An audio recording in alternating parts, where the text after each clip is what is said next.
Good morning students, welcome in my channel. आज हम एक केमिस्ट्री के बहुत ही इम्पोर्टेंट चैप्टर के साथ आए हैं। तो चलिए बता देते हैं आपको हम लोग आज क्या पढ़ेंगे। तो आज का जो टॉपिक है वो जीओसी, जनरल ऑर्गेनिक केमिस्ट्री, जिसके बारे में हम पढ़ेंगे। ये बहुत ही इम्पोर्टेंट चैप्टर है, पूरा 12th इसी पे है। ऑर्गेनिक केमिस्ट्री पूरा 12th जो है इसी पे टिका हुआ है। तो चलिए शुरू करते हैं वीडियो को। तो आगे कंटिन्यू करते हैं। तो जीओसी में जो आता है ये इंडक्टिव होता है, रेजोनेंस होता है या हाइपर कॉन्जुगेशन होता है और इलेक्ट्रोमेरिक इफेक्ट होता है। ये सब इफेक्ट होता है, लेकिन ये इफेक्ट होता क्यों है? ये इसलिए होता है क्योंकि इलेक्ट्रॉनिक डिस्प्लेसमेंट इफेक्ट इलेक्ट्रॉन के डिस्प्लेसमेंट के कारण होता है। जैसे कार्बन यहाँ और कार्बन यहाँ है, तो इसका इलेक्ट्रॉन अगर ये ले या फिर इसका इलेक्ट्रॉन ये ले, ये डिस्प्लेसमेंट के कारण ही ये पूरा इफेक्ट होता है। तो चलिए बता देते हैं आपको इसमें कौन कौन सा इफेक्ट आता है। तो हम शुरू करते हैं वीडियो को। पहला इफेक्ट जो आता है इंडक्टिव इफेक्ट, आप लिख लीजिएगा। पहला इफेक्ट इसमें आता है इंडक्टिव इफेक्ट, और दूसरा आता है इंडक्टिव के बाद रेजोनेंस। हम सबके बारे में बात करेंगे।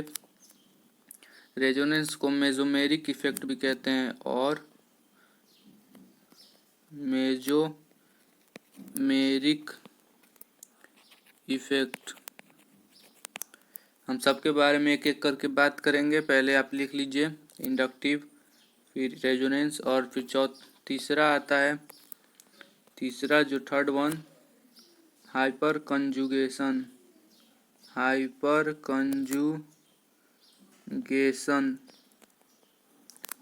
कंजुगेशन इसको हाइपर कंजुगेटिव इफेक्ट से भी जाना जाता है। और जो चौथा लास्ट वन जो होता है इलेक्ट्रॉनिक इफेक्ट, इलेक्ट्रोमेरिक इफेक्ट होता है, इलेक्ट्रोमेरिक इफेक्ट। तो 4 इफेक्ट होता है। कौन कौन सा आप देख लीजिए, इंडक्टिव इफेक्ट, रेजोनेंस इफेक्ट, इसको और मेसोमेरिक कहते हैं। और ये सब क्यों होता है? इलेक्ट्रॉनिक डिस्प्लेसमेंट इफेक्ट के कारण होता है। तो आज और जो तीसरा है वो है हाइपर कंजुगेशन और फिर इलेक्ट्रोमेरिक इफेक्ट। तो चलिए पहले शुरू करते हैं। आज हम लोग शुरू करेंगे इंडक्टिव इफेक्ट, लेकिन इंडक्टिव इफेक्ट शुरू करने से पहले आप लोग को थोड़ा एक बेसिक चीज़ बता देते हैं। कुछ एलिमेंट्स के इलेक्ट्रोनिगेटिविटी आपको बता देना चाहेंगे, जिसका फुल कॉन्सेप्ट मतलब पूरा इसी पे इलेक्ट्रोनिगेटिव पे ही टिका हुआ है। तो ये बहुत ज़रूरी है जानना। तो याद कर लीजिएगा आप लोग। जैसे हाइड्रोजन का 2.1 होता है, कार्बन का 2.5 होता है, नाइट्रोजन का 3 होता है, ऑक्सीजन का 3.5 होता है। आप लोग पूरा याद कर लीजिएगा, क्योंकि ये बहुत ही इम्पोर्टेंट है। इसके बिना आप खुद नहीं समझ में आएगा ये क्या हो रहा है। फ्लोरीन का एफ का 4 हो रहा है, सिलिकॉन का 1.8 होता है, और फास्फोरस का 2.1 होता है, और क्लोरीन का जो है वो 3 होता है, क्लोरीन का 3 होगा। और किसका बचा? आयोडीन बचा है, तो आयोडीन का होगा 2.5 होता है। आयोडीन, ब्रोमीन बचा है। और भी आपको अगर कहीं से कुछ मिल जाए, कोई बुक में दिया हुआ हो, तो आप याद कर लीजिएगा कि मतलब किसका ज़्यादा होता है। इससे आपको बहुत ही फ़ायदा होने वाला है आगे। तो चलिए शुरू करते हैं। इलेक्ट्रोनिगेटिविटी आपने देख लिया। तो इलेक्ट्रोनिगेटिविटी के बाद आता है, तो पहला जो टॉपिक है हमारा यहाँ पे इंडक्टिव इफेक्ट है। और इसका आपको ये पता होना चाहिए ये क्यों हो रहा है। इफेक्ट तो है, लेकिन ये इफेक्ट है क्यों? क्योंकि ये इलेक्ट्रॉनिक डिस्प्लेसमेंट, पूरा जो गेम है ये इलेक्ट्रॉन का ही है, इलेक्ट्रॉन का डिस्प्लेसमेंट का है। तो पूरा जीओसी जो है इसी पे टिका हुआ है, इलेक्ट्रॉन के डिस्प्लेसमेंट में। और ये आपको रिएक्शंस में बहुत काम आने वाला है, तो इसको आप ध्यान से पढ़िएगा। तो इंडक्टिव जो है शुरू करते हैं। चलिए यहाँ पे इलेक्ट्रोनिगेटिविटी आप याद कर लीजिएगा। तो चलिए पहला टॉपिक जो है इंडक्टिव है, इंडक्टिव इफेक्ट। तो इंडक्टिव इफेक्ट आखिर होता क्या है? इसको आई इफेक्ट के भी नाम से जाना जाता है, आई इफेक्ट। तो पहले हम बता देते हैं ये होता क्या है। पहले लिख लीजिए, हम फिर समझा देते हैं। The generation of polarity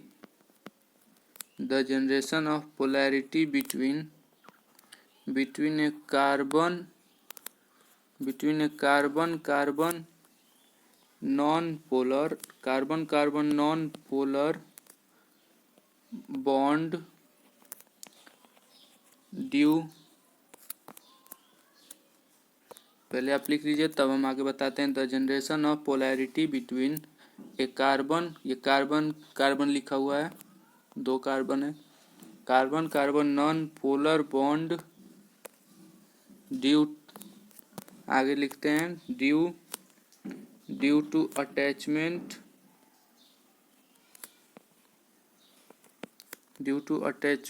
of any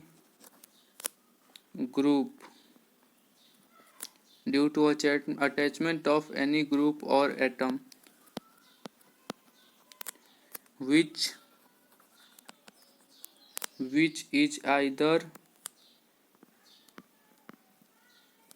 is either more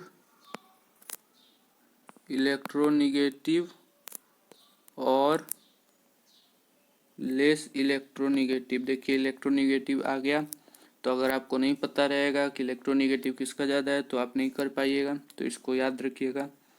तो either more electronegative or less electronegative than carbon, तो इसी को कहते हैं इंडक्टिव। एक बार शुरू से आपको बता देते हैं। The generation of polarity between a carbon non polar bond due to attachment of any group or atom which is either more electronegative or less electronegative than carbon. तो इसका मतलब क्या होता है? तो पोलैरिटी का जनरेट होना मतलब कोई चार्ज का जनरेट होना, पोलैरिटी का जनरेट होना मतलब कोई चार्ज का जनरेट होना। जैसे यहाँ पे आपको समझा देते हैं, जैसे मान लीजिए ये कार्बन है, कार्बन और यहाँ पे कार्बन फिर कार्बन, और ये मान लीजिए यहाँ पे कोई ग्रुप जुड़ा हुआ है, तो ग्रुप मान लीजिए यहाँ पे ज़्यादा इलेक्ट्रोनिगेटिव है। ग्रुप जो है वो अगर मोर इलेक्ट्रोनिगेटिव जो है कार्बन से अगर मान लीजिए ज़्यादा है, तो ये क्या करेगा? इलेक्ट्रॉन को अपनी तरफ खींचेगा। जितना ज़्यादा इलेक्ट्रॉन निगेटिव होगा उतना ज़्यादा खींचेगा। तो इससे क्या होगा? इस पे निगेटिव चार्ज आएगा और इस पे पॉजिटिव चार्ज आएगा। तो वैसे ही यहाँ पे इस सब से अब ये और तेज खींचेगा, इससे भी खींचेगा, तो इससे वजह से इस पे डेल्टा पॉजिटिव आएगा, इस पे डेल्टा निगेटिव होगा, और इस पे जो चार्ज आएगा ये भी अपना इलेक्ट्रॉन देगा, और इस पे तब डेल्टा पॉजिटिव आएगा, और ये फिर ये भी जितना ज़्यादा कार्बन होगा वो सब दे के स्टेबल होना चाहेगा। इस पे भी डेल्टा पॉजिटिव आएगा। तो ये क्यों हो रहा है? क्योंकि इसका इलेक्ट्रोनिगेटिविटी जो है, इलेक्ट्रोनिगेटिविटी वो बहुत ज़्यादा है, और इलेक्ट्रोनिगेटिविटी ज़्यादा होने के कारण ये इलेक्ट्रॉन उस कार्बन से ले रहा है। तो अब ये कार्बन दे देगा, तो ये अब इलेक्ट्रॉन किससे लेगा? इससे तो ले नहीं पाएगा, इससे तो इलेक्ट्रॉन ले नहीं पाएगा क्योंकि कम इलेक्ट्रोनिगेटिव है। तो वो किससे लेना चाहेगा कि हम बगल वाले कार्बन से ले लें, और फिर इसका कम हो जाएगा इलेक्ट्रोनिगेटिविटी, तो ये चाहेगा हम बगल वाले कार्बन से ले लें। ऐसे ही पूरा इनफाइनाइट तक लेना चाहेगा। तो इससे क्या होगा? इस पे डेल्टा पॉजिटिव आएगा इसको देने के बाद, और इस पे भी डेल्टा पॉजिटिव आएगा इसको कार्बन इलेक्ट्रॉन देने के बाद, और इसको फिर इलेक्ट्रॉन देने के बाद डेल्टा पॉजिटिव चार्ज आता जाएगा। ऐसे ही इनफाइनाइट तक होता रहेगा। और इस पे डेल्टा निगेटिव चार्ज आएगा, जो कि यहाँ पे डेल्टा निगेटिव जो इक्वल होगा वो delta positive plus delta positive plus delta positive के बराबर होगा। जो इसका मैग्नीट्यूड है वो ये तीनों के सम के बराबर होगा। ठीक है, तो वहीं यहाँ पे लिखा हुआ है, आइए देख लेते हैं। द जनरेशन ऑफ पोलैरिटी मतलब charge between a carbon non polar bond, carbon carbon non polar bond, ये सब पोलैरिटी पोलर बॉन्ड आप लोगों ने केमिकल बॉन्डिंग में सुना होगा। Polarity carbon carbon non polar bond due to attachment of any group or atom which is either more electronegative or less electronegative. ऐसे group के अटैचमेंट के कारण जो कि कार्बन से ज़्यादा इलेक्ट्रोनिगेटिव हो या फिर कम इलेक्ट्रोनिगेटिव हो, तो उससे क्या होगा, चार्ज डेवलप्ड होगा। तो ये किसके कारण होता है, इंडक्टिव इफेक्ट जो होता है वो किसके कारण होता है, तो इन दो ग्रुप के कारण होता है, एक निगेटिव आई ग्रुप और एक पॉजिटिव आई ग्रुप। तो एक निगेटिव आई ग्रुप से होगा और एक पॉजिटिव आई ग्रुप होगा।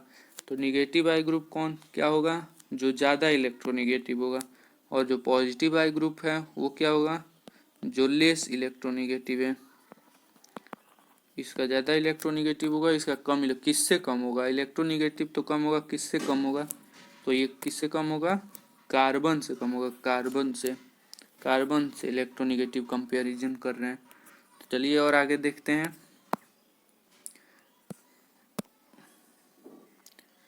तो यहाँ पे इलेक्ट्रोनिगेटिव, तो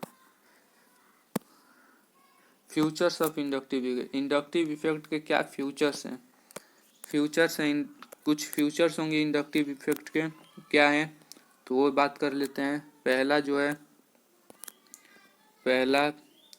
इट इज परमानेंट इफेक्ट, ये जो है वो परमानेंट है, मतलब ऐसा नहीं है कि आज लग रहा है कल नहीं लग रहा है। मतलब जैसे यहाँ पे समझाए हैं, यहाँ पे जैसे समझाए थे आपको, कार्बन कार्बन कार्बन और एक ग्रुप लगा हुआ है, वो मान लीजिए ज़्यादा इलेक्ट्रोनिगेटिव है। तो ऐसा नहीं है कि मतलब आज ये इलेक्ट्रॉन ले रहा है, मतलब ज़्यादा इलेक्ट्रोनिगेटिव है तो इलेक्ट्रॉन ले रहा है कार्बन से, और कल ये कहेगा कि नहीं हम नहीं लेंगे। ये हमेशा परमानेंट इफेक्ट है, हमेशा लेगा इलेक्ट्रॉन। और दूसरा क्या है, इट प्रोपागेट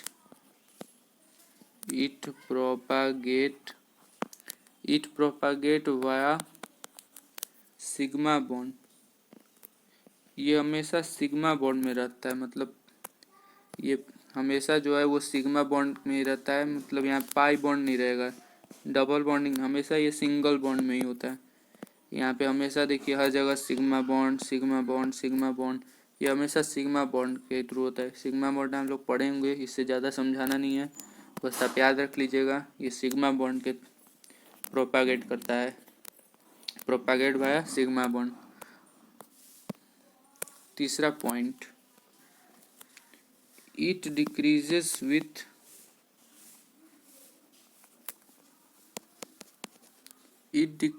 विथ डिस्टेंस, जो सिग्मा, जो क्या पढ़े थे, इंडक्टिव, जो इंडक्टिव है वो डिक्रीज करेगा जैसे जैसे, देखिए यहाँ पे जैसे लिखा हुआ है, तो जैसे जैसे इससे दूर जाएंगे वैसे वैसे ये डिक्रीज करता है। और जो फाइनली 3 कार्बन के बाद, ये जो 3 कार्बन के बाद है, इसके बाद इसका जो इफेक्ट हो जाता है वो नियरली 0 हो जाता है। तो वहीं यहाँ पे लिख देंगे, it decreases with distance and equals nearly